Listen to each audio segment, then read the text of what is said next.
जय हिंद। आज हम पढ़ेंगे जित जित मैं निरखत हूँ। नहीं, जित जित मैं निरखत हूँ आज हम पढ़ेंगे। ये परंपरा का मूल्यांकन है ना, लाइव करने वाले थे और दोनों को मिला के, लेकिन नहीं हुआ। बहुत पटाखा की आवाज़ आ रहा था, इसे नहीं हुआ। खूब पटाखा फोड़ रहा था एकदम दबा के, तो नहीं किए। इसको हम थंबनेल चेंज वहाँ कर देंगे, लेकिन यहाँ छोड़ दो। वहाँ मैंने कि अपलोड करेंगे ना, तब चेंज कर देंगे इसको। चलिए, आज हम नहीं पढ़ेंगे जित जित मैं निरखत हूँ, जिसके लेखक हैं बिरजू महाराज। ठीक है, ये बिरजू महाराज का पूरा जीवन के बारे में ही हमने के पढ़ना है। ठीक है ना। बिरजू महाराज के जीवन में काका हुआ, काका कठिनाइयाँ आया, यही सब हम नहीं पढ़ेंगे।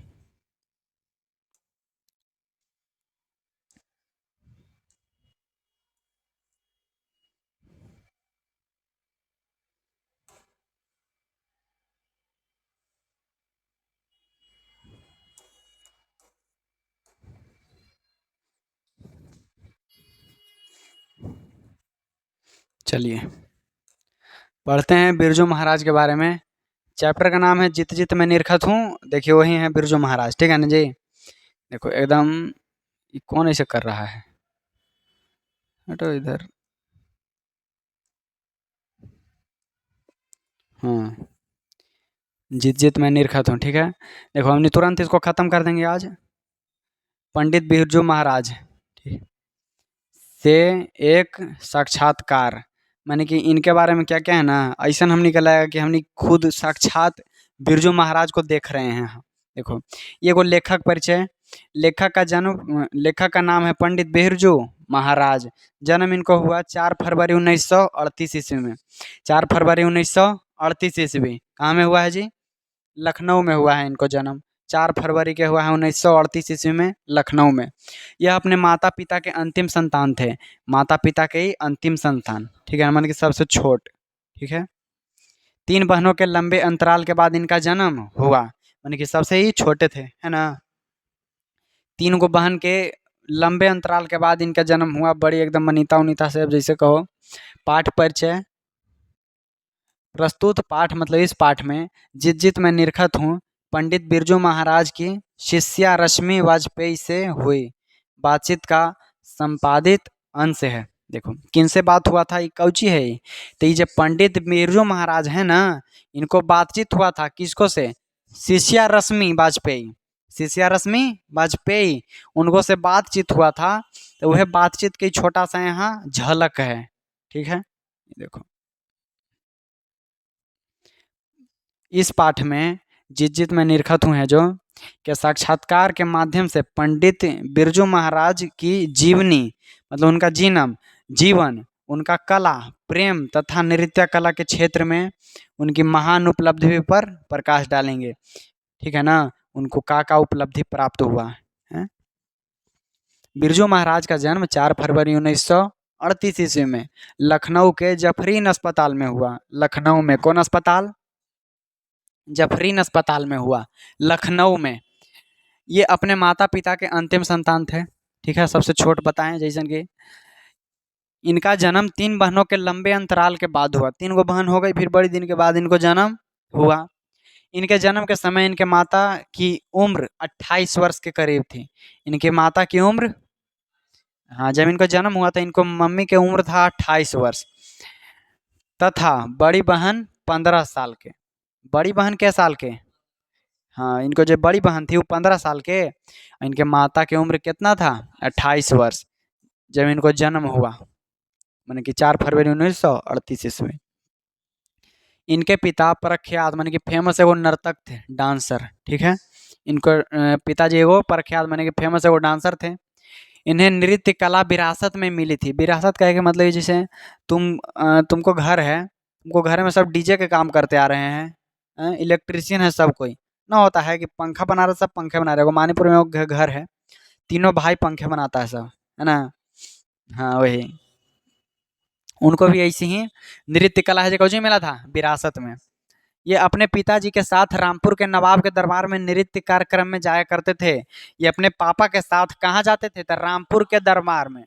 रामपुर के एगो नवाब था, रामपुर के एगो नवाब, रामपुर के एगो नवाब के दरबार में जाते थे नृत्य कार्यक्रम में, माने कि नाचे गावे वाला कार्यक्रम में अपन पापा जो रही जाते थे। 6 साल की उम्र में ही, क्या साल में है जी, 6 साल के ही हैं, बिरजू बिरजू जी नवाब साहब के प्रिय हो गए। नवाब साहब, अरे बाबू बड़ी बढ़िया है बिरजू लड़का, है ना। बिरजू हैं जो 6 साल की उम्र में नवाब साहब को एकदम प्रिय प्रिय हो गए, बड़ी बढ़िया लगने लगे। किसको? नवाब साहब के। कहाँ के हैं जी? नवाब रामपुर के हैं, 6 साल की उम्र में। तब देखो, इसलिए उन्हें अपने पिता के साथ वहां जाना पड़ता था। बिरजू महाराज हैं जो रामपुर के नवाब के प्यारे हो गए थे, उनके पिता तो जबे करते थे, ये बेचारा उनको भी जाना पड़ता था, नाचना पड़ता था, वहां जाके उनको भी नाचना पड़ता था। इतनी कम उम्र में ही इनकी तनख्वाह निश्चित कर दी गई कि तुम आएगा नाचेगा तुमको भी पैसा मिलेगा, तुमको भी पेमेंट मिलेगा। इस नौकरी से छुट्टी पाने की इच्छा प्रकट की तो नवाब साहब ने फरमान जारी कर दिया, यदि लड़का नहीं रहेगा तो पिता को भी नौकरी से हटा दिया जाएगा। नवाब साहब कह दिया एकदम साफ साफ, तुम नहीं आओगे तो पप्पो के भी यहाँ नहीं रखल जाएगा, है ना। तुमको पिताजी भी यहाँ नौकरी पर आते हैं, वो भी हट जाएंगे। उनके पिताजी की नौकरी कैसे बच गया? बिरजू महाराज के वजह से। तुम आओ, तुमको भी पेमेंट मिलेगा, है ना। चलो,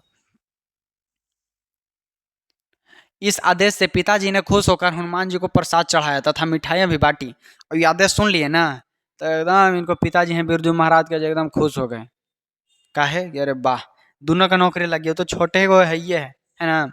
अब यहाँ से हमको नौकरी से निकले का भी खतरा नहीं है। बिरजू महाराज कहते हैं कि उन्हें नृत्य कला की तालीम कुछ क्लास में कुछ लोगों द्वारा कहते सुनते तथा देखकर सीखा। तालीम यहाँ जो है ना, तालीम, तालीम के माने होता है टैलेंट।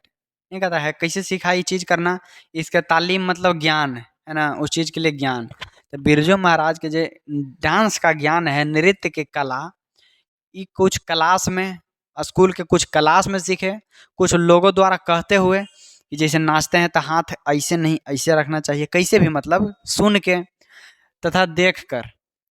इसके साथ ही जहाँ जहाँ जहाँ पिताजी जाते थे उनके साथ जाया करते थे और कार्यक्रम में भाग लेता था। जहाँ जहाँ बिरजू महाराज के पापा जाते थे ना, वहाँ वहाँ भी बिरजू महाराज जाते थे, कार्यक्रम में भाग लेते थे, है ना। और यहीं से वो करते करते पूरा सीख गए। 6 साल से जब डांस कर रहे हैं तो नहीं सीखेंगे, दबा के एकदम सीख गए।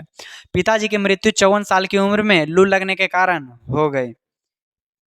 लूक, हाँ लूक लग गया, लूक उनको लूक लग गया, पुग दिन मर गए वो। देखो, पिताजी की मृत्यु 54 साल की उम्र में लू लगने के कारण हो गए।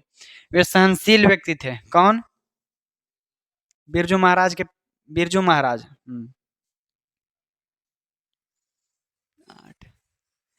पिताजी की मृत्यु क्या साल में हो गया जी? 54 साल की उम्र में, लू लगने से, है ना, लू लगने से। वे सहनशील व्यक्ति थे, अपना दुख किसी को कहना पसंद नहीं करते थे। उनको जो पिताजी मर गए तो ये अपन दुख कोई के नहीं कहे।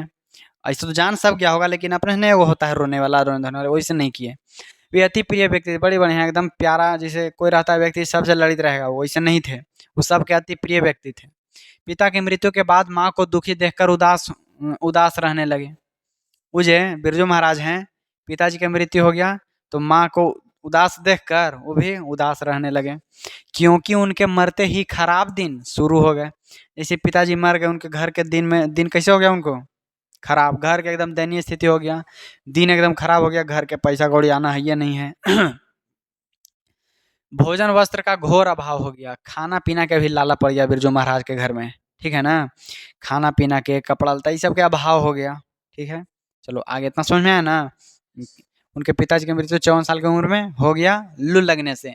वो एकदम बढ़िया व्यक्ति थे, सहनशील आदमी थे, कर्मठ आदमी थे, और वो अपनी माँ को देखकर दुखी, खुद भी दुखी रहने लगे। ये देखो, कहते हैं शंभू चाचा के शौकिया मिजाज के कारण कर्ज में डूब गए। उनके वो चाचा थे शंभू चाचा, शौकिया मिजाज माने कि उड़ाए वाला पैसा वैसा, दारू उरू, इधर उधर डांस देखे वाला, इस सब में शौकिया मिजाज के कारण वो कर्जा में डूब गए। उसी समय चाचा जी के 2 बच्चों की मृत्यु हो गई। उनका चाचा के 2 बच्चा था, वो उनको मृत्यु हो गई। बच्चों की इस मृत्यु से हताश होकर,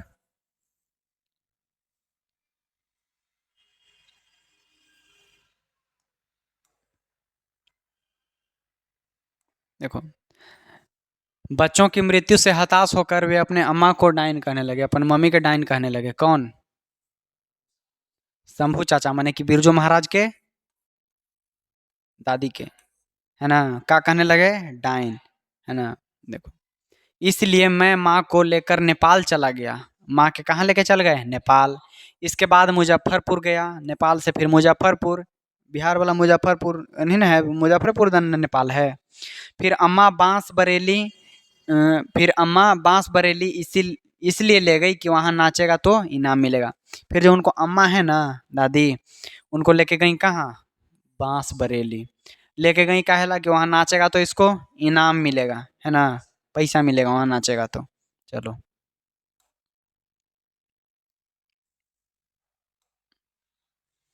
ऐसी हालत में आर्यनगर में 50 रुपए के 2 ट्यूशन की, आर्यनगर में देखो, आर्यनगर में ऐसा हालत में वो ट्यूशन पढ़ाते थे, ठीक है, डांस वाला, डांस क्लास कराते थे 50 रुपया में।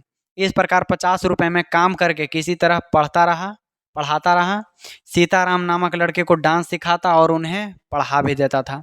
सीताराम नाम के एगो लड़का था, उसको डांस भी सिखा देते थे, कुछ कुछ पढ़ा भी देते थे। सीताराम और क्या है जी, अर्थ अभाव में, मानी कि पैसा के अभाव में ठीक ढंग से पढ़ाई नहीं हो पाई। किनकी, बिरजू महाराज की। पैसा के अभाव में उनको बिरजू महाराज के ढंग से पढ़ाई नहीं हो पाया। नौकरी भी नहीं मिली थी, नौकरी भी कुछ नहीं मिला। पिताजी के समय से ही चाचा जी अलग रहते थे। जब उनके पिताजी जिंदा थे ना, तबे से उनके चाचा हैं जो अलग रहते थे। दादी के साथ उनका अच्छा व्यवहार नहीं था। चाचो हैं तो दादी से लड़ते रहते थे। ये समझ में आ रहा है, ये एकदम सिंपल है। देखो, 14 साल की उम्र में पुनः लखनऊ आ गए। कै साल की उम्र में आ गए हैं जी, 14 साल में। हाँ, 6 साल से अपन डांस वांस स्टार्ट किए थे। 14 साल की उम्र में फिर से लखनऊ आ गए। कपिला जी के सहयोग से संगीत भारती में काम करना आरंभ कर दिया। केकर सहयोग से हैं जी, तो कपिला जी। कपिला जी के हेल्प लेके संगीत भारती में ही काम करना स्टार्ट कर दिए। वहाँ निर्मला जी से मुलाकात हुई निर्मला जी से। उन्होंने कथक डांस करने की सलाह दी। बिरजू महाराज के कहेंगे, बिरजू महाराज जी आप कथक डांस कीजिए, ठीक है। डांस के एगो प्रकार, जैसे एगो ब्रेक डांस नहीं होता है, ऐसे लड़ा फिर रुक जाएगा, फिर ऐसे करेगा फिर रुक जाएगा, ऐसे वो कथक डांस होता है। तो कथक डांस करने की सलाह दी। मैंने नौकरी छोड़कर भारतीय कला मंदिर में क्लास करने लगा। कौन, वहाँ पूरे मन से तालीम सीखी, मैंने कि वहाँ पूरा मन से वो कला को सीखा, है ना। मेरी तालीम माने कि मेरी कला देखकर महाराज की तरफ वहाँ लड़कियां आकर्षित होती। जहाँ वो जाके डांस करते हैं ना, तो वहाँ के जो महाराज थे कि अरे वाह कितना बढ़िया नर्तक लाए हैं, है ना। वहाँ की लड़कियां महाराज पर आकर्षित होती थी, ठीक है। केकर डांस देख के, बिरजू महाराज के, कि इतना बढ़िया डांसर है बिरजू महाराज के पास, है ना। All Bengal music conference, all Bengal music conference Calcutta के नाच मेरे भाग्योदय की वहाँ काफ़ी प्रशंसा। तमाम अखबारों में मेरे कार्यक्रम की प्रशंसा की। ईश्वर की कृपा से कलकत्ता, बम्बई, मद्रास भी जगह मेरी इज्जत होने लगी। जब वो डांस किए ना, इतना बढ़िया डांस करने लगे कथक डांस, तो उनको देखो, ऑल बंगाल म्यूजिक कॉन्फ्रेंस और कलकत्ता ने मेरे भाग्योदय की, ठीक है। यहाँ से उनका भाग्य माने कि खुलने लगा आगे बढ़ने के लिए। वहाँ काफ़ी प्रशंसा, खूब बड़ाई हुआ। तमाम अखबार माने कि उनको न्यूज़पेपर में भी बड़ाई होने लगा। किनका, हाँ, यहाँ से उनको भाग्य खुला। वहाँ फिर पेपर ऊपर सगरों नाम छपने लगा। भगवान के कृपा से कलकत्ता, कलकत्ता, मुंबई, मद्रास सब जगह इनको इज्जत होने लगा, पूरा रिस्पेक्ट होने लगा इनको डांस के। चलो, कैसे कैसे आगे बढ़े। 27 की उम्र में संगीत नाटक अकादमी अवार्ड मिला। देखो, 27 साल की उम्र में इनको मिला अवार्ड संगीत नाटक अकादमी, है ना। कितने साल की उम्र में, 27 साल की उम्र में। जर्मनी, देखो कहते हैं कि मैं Germany, Japan, Hong Kong, Laos, Burma की यात्रा की, लेकिन एक बार अमेरिका में 2-4 जगह कार्यक्रम प्रस्तुत किया, तो एक जगह वहाँ हाँफते हुए एक आदमी ने मेरे पास आया। मैंने कहा मेरे साथ फोटो खिंचाना है। हाँ, देखो, ये कहते हैं माने कि ये कहते हैं कि देखो हम कैसे कैसे फेमस हुए। मैं जर्मनी, कहाँ गए हैं, Germany, Japan, Hong Kong, Laos, Burma, इस सब की यात्रा की। लेकिन जब मैं एक बार अमेरिका गया, वहाँ 2-4 जगह कार्यक्रम अपना कर रहा था, तो वहाँ एगो आदमी वहाँ हाँफते हुए आया और कहा कि मुझे आपके साथ एगो फोटो खिंचवाना है। मैंने कहा अरे बाप रे बाप, ये तो हम गजबे देख लिए है ना। इतना बढ़िया डांस करने लगे, इनको फैन हो गया सब।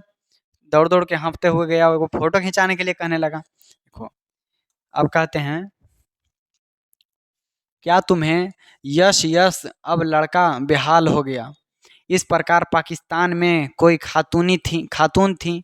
पूरे हॉल में उनकी आवाज आई, सुभान अल्लाह, मतलब मेरे नाच के आशिक बहुत हैं। देखो, जब ये पाकिस्तान गए, कहाँ गए, पाकिस्तान, तो वहाँ एगो खातून थी, मैंने एगो औरत, मैंने जो चीज़ समझ लो, खातून, बेगम, खातून, ये सब होता है। पूरे हॉल में उनकी आवाज आई, सुभान अल्लाह। नहीं डांस किया बढ़िया से, ये वाह सुभान अल्लाह, ये करेंगे, ओहो, माने कि मेरे नाच के आशिक बहुत हैं, मेरे आशिक भी हैं, मेरे नाच और मेरे आशिक दोनों हैं। बिरजू महाराज कहते हैं कि मुझे ऊंचाई तक ले जाने में अम्मा का बहुत बड़ा हाथ है। बिरजू महाराज को ऊंचाई तक ले जाने में किसका हाथ है, अम्मा, अपन दादी के, है ना। वहीं बुजुर्गों की तारीफ करते हुए मुझे उत्साहित करती थी, वहीं वाकई में गुरु और माँ थी। गुरु और माँ कौन थी उनकी, अम्मा। पूरा उनको उत्साहित करते थे, एकदम मोटिवेट करते थे कि देखो, मैंने कि आओ सबके कहानी सुना सुना के, उनकी अम्मा। ठीक है ना। चलो, यही था बिरजू महाराज से क्वेश्चन पूरा। ठीक है, ये बिरजू महाराज हो गया खत्म यहाँ। ठीक है ना, बिरजू महाराज भी चैप्टर खत्म हो गया, तो छोटा सा ही था। इनको खाली जीवन के बारे में जानना था। ऐसे आओ सबके हमने लेखक परिचय देखते ना है, वैसे इनको भी एगो लेखक परिचय हो गया।